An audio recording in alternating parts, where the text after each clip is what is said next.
tutorial ako. This the login window.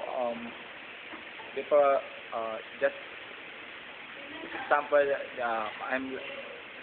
is my username, VGKid, and then this is my password, Kiting, and then enter. Okay, it's simple. If you want to add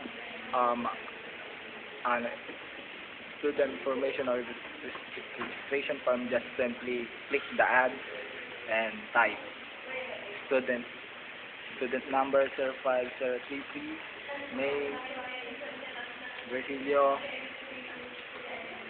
course, BSCS, year, second year, and then address 477 Kalina East.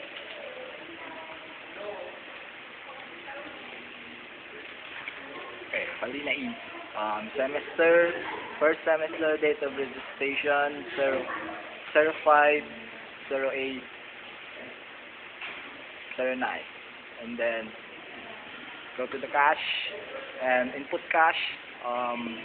It must be higher than student type. Just for example, 500, and then click compute, then change 150, and then after that click save to save the save this form. Okay. Then after that, if you want to search, just click search, and then enter student number. Just for example, 05021, and then click OK. And after that, if you want to edit this search, just simply change the numbers or change the name 05024, and then click save.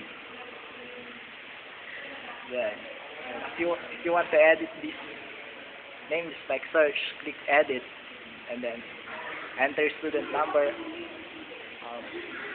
Just for example, 6555, and then click OK, and then edit the student number.